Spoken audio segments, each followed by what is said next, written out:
नमस्कार, स्वागत है आपका पीओ न्यूज पर। मैं आपके साथ रवि राजपूत। आपको बता दें कि पीएम मोदी की पहली यात्रा में मिस्र और भारत द्विपक्षीय रिश्तों की कई इबारत लिखेंगे। पीएम मोदी के 2 दिवसीय दौरे में दोनों देशों की व्यापक आर्थिक भागीदारी समझौते पर मुहर लगने के साथ ही रणनीतिक भागीदारी बढ़ाने पर भी सहमति दे सकते हैं।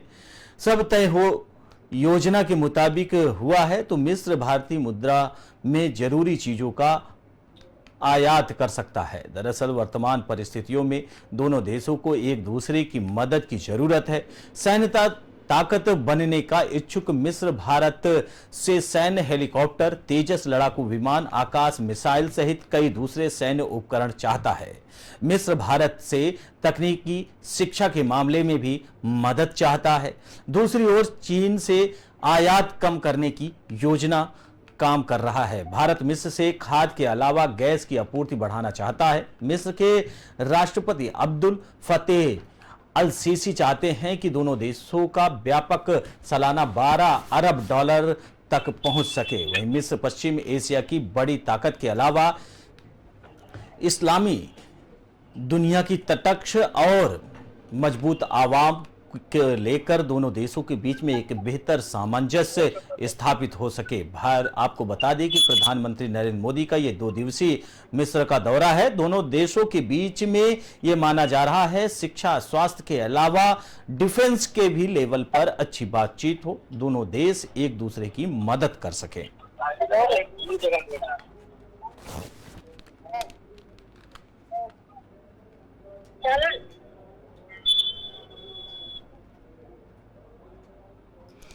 वहीं आपको बता दें कि पूरी तरीके से 2 दिवसीय दौरे पर प्रधानमंत्री नरेंद्र मोदी हैं और ये माना जा रहा है कि वहीं इसी खबर पर हमारे साथ चर्चा करने के लिए संजीव श्रीवास्तव, विदेश मामलों की जानकार हमारे साथ जुड़ रहे हैं। संजीव जी, आपका बहुत बहुत स्वागत है। सवाल वही, प्रधानमंत्री नरेंद्र मोदी का ये 2 दिवसीय दौरा मिस्र का है, कितना अहम है? देखिए, भारत और मिस्र के जो संबंध है वो एक सिविलाइजेशनल टाइप है। ये एक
और भारत का जो पूरा ओवरऑल जो प्रेजेंस है मिडिल ईस्ट में, उसका जो पूरा प्रभुत्व है वो लगातार जो है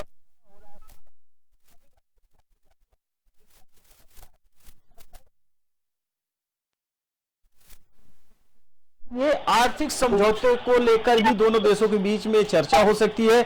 सवाल ये है कि इसमें चीन कहां पर है, संजीव जी? देखिए, चाइना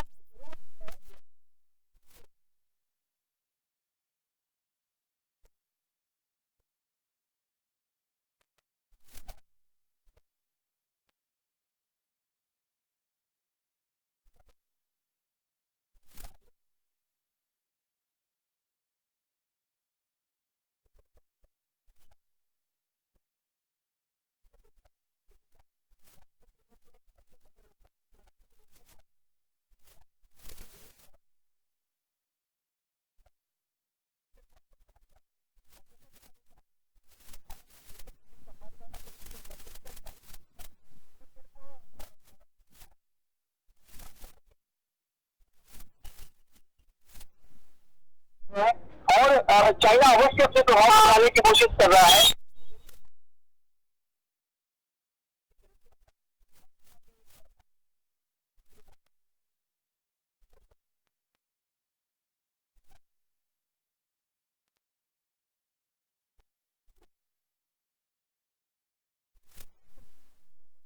देखा जाए अगर पूरी तरीके से कि साउथ देशों के हिसाब से भारत का जो संबंध है अलग अलग देशों से बेहतर हो रहा है।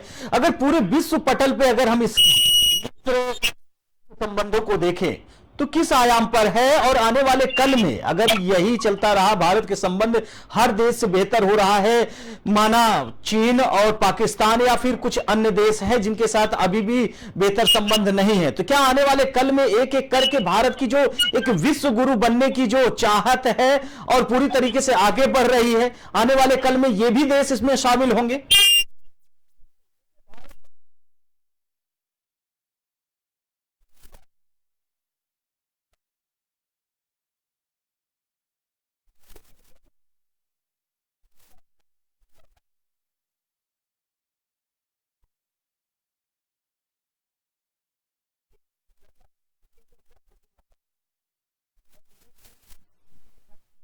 का संकट हो, वो आतंकवाद की समस्या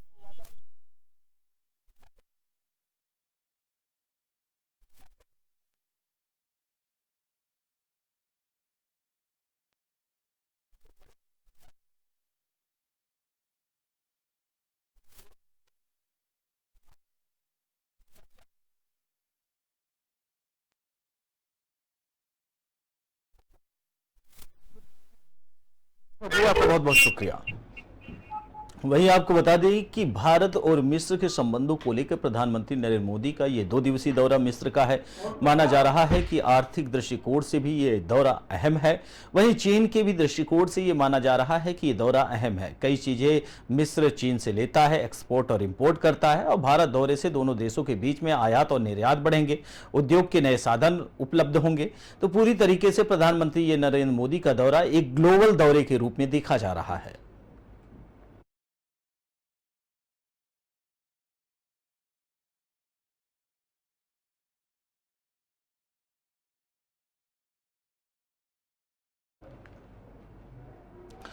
वहीं बढ़ते हैं अगली खबर की ओर, जहां कनाडा में खालिस्तानी आतंकी हरदीप सिंह निज्जर की गोली मारकर हत्या कर दी गई है। उसे भारत सरकार ने डिजेग्रेटेड आतंकी घोषित किया था। हाल ही में भारत सरकार ने 41 आतंकियों की लिस्ट जारी की थी। इसमें हरदीप निज्जर का नाम शामिल था। जानकारी के मुताबिक हरदीप निज्जर को कनाडा के शोरे में गोली मारकर हत्या की गई है, जिसके बाद उसकी मौत हो गई। वह कनाडा के सिख संगठन सिख फॉर जस्टिस से जुड़ा हुआ था।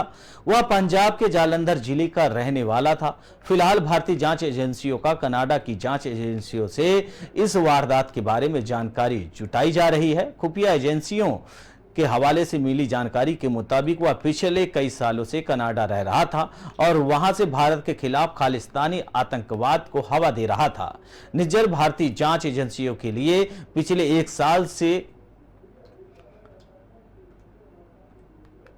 सबब बनता जा रहा था और भी ज्यादा बड़ा सिरदर्द बन गया था, क्योंकि उसने लॉरेंस बिश्नोई गैंग के गुर्गों को विदेशों में लॉजिस्टिक और पैसा मुहैया करवाना शुरू कर दिया था। कुछ दिनों पहले ही भारत सरकार ने हरदीप सिंह निज्जर को डिजिग्रेटेड टेररिस्ट यानी कि आतंकवादी घोषित कर दिया गया था। निज्जर के 2 सहयोगियों को फिलीपींस और मलेशिया से कुछ महीनों पहले ही गिरफ्तार किया गया था।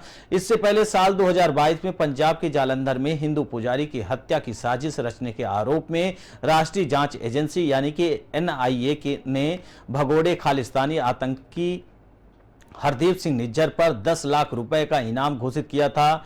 NIA के मुताबिक पुजारी की हत्या की साजिश खालिस्तान यानी कि टाइगर फोर्स KTF ने रची थी।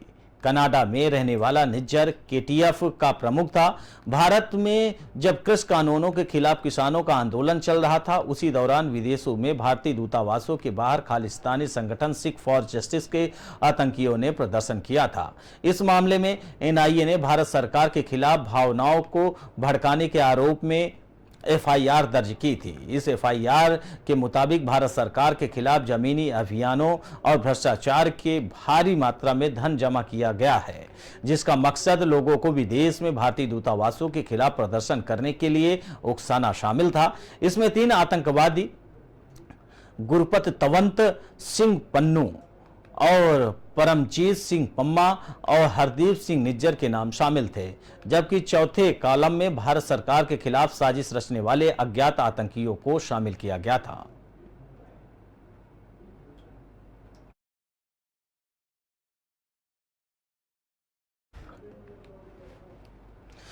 वहीं बढ़ते हैं अगली खबर की ओर, जहां मणिपुर में 3 मई से कुकी और मैतेई समुदाय में आरक्षण को लेकर हिंसा जारी है। आज हिंसा का 48वां दिन है। रविवार सोमवार देर रात वेस्ट इंफाल जिले में भीड़ ने फायरिंग की, जिसमें सेना का एक जवान घायल हो गया। उसे सैन्य अस्पताल यानी लिमाखोंग में भर्ती कराया गया, जहां उसकी हालत खतरे से बाहर है। वहीं स्पीयर कॉपर्स ने सोमवार को एक ट्वीट कर बताया कि 18 से 19 जून की रात कांटोक संबल से चिंगमांग गांव की ओर भीड़ ने फायरिंग की, जिसमें सेना का जवान घायल हो गया। इलाके में ग्रामीणों की मौजूदगी को देखते हुए सेना ने कोई जवाबी कार्रवाई नहीं की। इलाके में सेना का फ्लैग मार्च जारी है। रविवार को भी सेना ने इंफाल घाटी में फ्लैग मार्च किया था।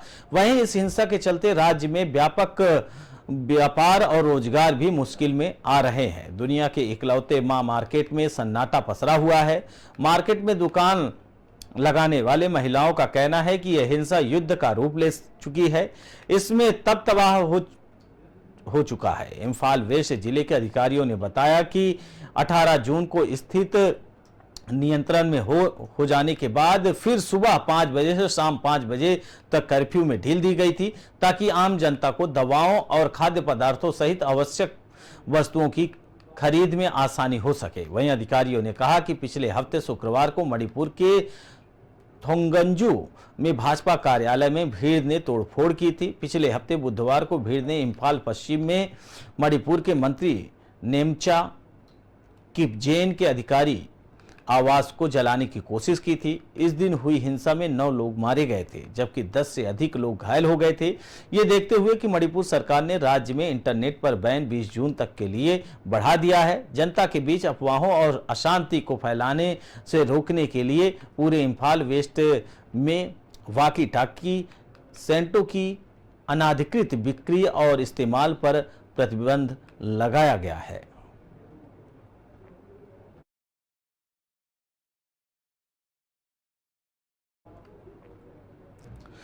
बढ़ते हैं अगली खबर की ओर, जहां एकनाथ शिंदे और उद्धव ठाकरे धड़ मुंबई में 2 अलग अलग स्थानों पर 19 जून को शिवसेना का स्थापना दिवस मनाने की तैयारी कर रहे हैं।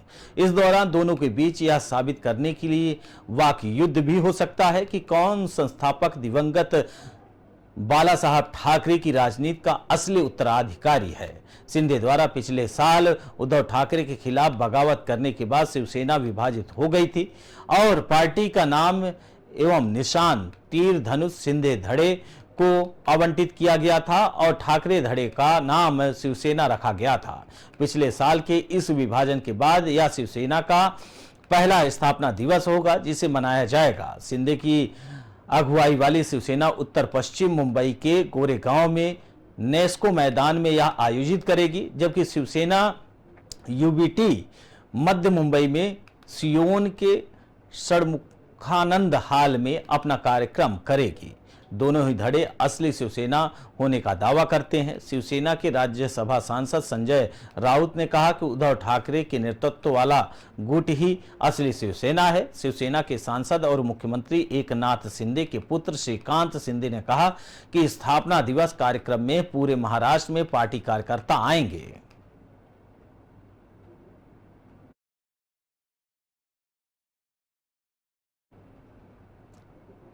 बढ़ते हैं अगली खबर की ओर, जहां भारत मौसम विज्ञान विभाग यानी कि आईएमडी ने कहा कि चक्रवाती तूफान बिपरजॉय के पूर्व उत्तर पूर्व राजस्थान की ओर बढ़ने और अगले 12 घंटों के दौरान दबाव की तीव्रता के बनाए रखने की संभावना है। इससे पहले रविवार को चक्रवाती तूफान बिपरजॉय के प्रभाव से राजस्थान के बाड़मेर जिले के कुछ हिस्सों में भारी बारिश हुई थी और कई जगहों पर भीषण जलभराव और बाढ़ जैसी स्थिति देखी गई थी। अस्पतालों में भी पानी का जमाव देखा गया था। भारतीय मौसम विज्ञान यानी कि आईएमडी के महानिदेशक डॉक्टर मृत्युंजय महापात्र ने शनिवार को कहा कि चक्रवात बिपरजॉय एक गहरे अवसाद में कमजोर हो गया है और पूर्व उत्तर पूर्व दिशा में आगे बढ़ रहा है। दक्षिण राजस्थान और उत्तर गुजरात के आसपास के क्षेत्रों में 1 या 2 स्थानों पर भारी बारिश की संभावना है। उन्होंने आगे कहा कि चक्रवात के कारण सिर्फ गुजरात और राजस्थान में बारिश हो रही है। भारत मौसम विज्ञान यानी कि IMD ने कहा कि चक्रवात विपर्जय 16 जून को दक्षिण पूर्व पाकिस्तान से सटे दक्षिण पश्चिम राजस्थान और धौलावीर में लगभग 100 किलोमीटर उत्तर पूर्व में कच्छ के ऊपर एक डीप डिप्रेशन में कमजोर हो गया है। आपको बताते चले कि गुजरात में लैंडफॉल के बाद राजस्थान में यह पूरी तरीके से तबाही मचाने जा रहा था।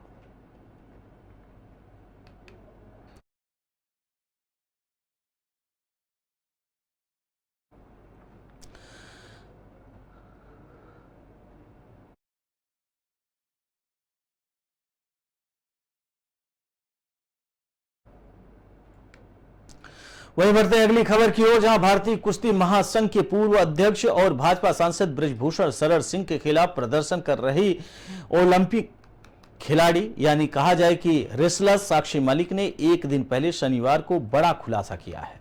साक्षी मलिक ने अपने पति सत्यव्रत कादियान के साथ एक वीडियो शेयर कर कहा था कि भाजपा नेता और अंतर्राष्ट्रीय पहलवान बबीता फोगाट और भाजपा के सोनीपत जिला अध्यक्ष तीर्थ राणा ने जंतर मंतर पर धरना देने के लिए कहा था। उन्होंने धरने की परमिशन दिलाई थी। बबीता फोगाट ने मोटिवेट किया था कि इसके बाद बबीता फोगाट ने रविवार सुबह साक्षी के जवाब दिया कि बबीता ने कहा कि धरना की परमिशन मैंने नहीं दिलवाई, अपनी मंशा बता दो। बबीता फोगाट ने रविवार सुबह साक्षी मलिक के वीडियो पर जवाब दिया कि बबीता ने उसके वीडियो को टिक करते हुए लिखा कि एक कहावत है कि जिंदगी भर के लिए आपके माथे पर कलंक की निशानी पड़ जाए। बात ऐसी ना कहो कि दोस्त की कहे कि फिर छिपानी पड़ जाए। मुझे कल बड़ा दुख भी हुआ और हंसी भी आई जब मैंने अपनी छोटी बहन और उनके पतिदेव का वीडियो देखा ही था। सबसे पहले तो मैंने ये स्पष्ट कर दूं कि जो अनुमति का कागज छोटी बहन दिखा रही थी उस पर कहीं भी मेरे हस्ताक्षर या मेरी सहमति का कोई प्रमाण नहीं है और ना ही दूर दूर तक इससे मेरा कोई लेना देना है। पहलवान साक्षी मलिक ने शनिवार को एक वीडियो जारी किया है। साक्षी ने इसमें बृजभूषण शरण सिंह पर बड़ा हमला करते हुए कहा कि नाबालिग महिला पहलवान के परिवार को डराया और धमकाया गया। इसके बाद उसने बदला अपना बयान है। उन्होंने कहा कि नाबालिग महिला पहलवान ने पुलिस के सामने 161 और मजिस्ट्रेट के सामने 164 में बयान दर्ज करवाया गया था, लेकिन बीजेपी सांसद ने उसके परिवार को डराया धमकाया। इसके बाद उन्होंने मजबूरी में अपना बयान बदला है।